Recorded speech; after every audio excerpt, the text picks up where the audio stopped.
Hi everyone, it's Fitz with the Daily Delivery. Hope you're doing well. I'm doing great. I'm looking forward to Saturday's game at Bramlage Coliseum between Kansas State and Iowa State. It's a golden opportunity for the Wildcats to get back on track. After all, the Wildcats have only won 2 of their last 7 games, and one of those was out of conference against Florida. They have 5 straight losses on the road in the Big 12. But this game's at home, and Kansas State's last victory over TCU came at home. So it's good to be home for the Wildcats, and they're meeting a really good Iowa State team, but Iowa State's also lost 5 in a row on the road.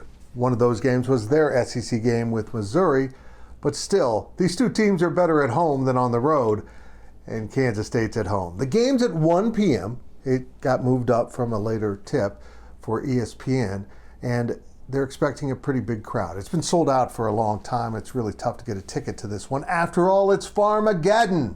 It's corn versus wheat. Jerome Tang put out a video on Thursday encouraging students to show up because despite that TCU win and despite a pretty good environment in Bramlage Coliseum, the student section was far from full.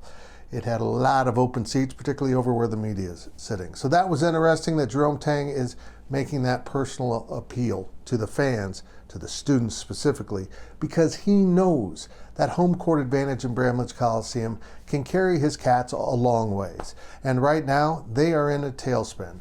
And while admitting this conference is really good, losing back-to-back games at Texas Tech and Oklahoma doesn't look good, particularly when put into the picture of everything else that's been going on, frankly, since Jerome Tang climbed on the table after beating Kansas in Bramlage and said expect to win.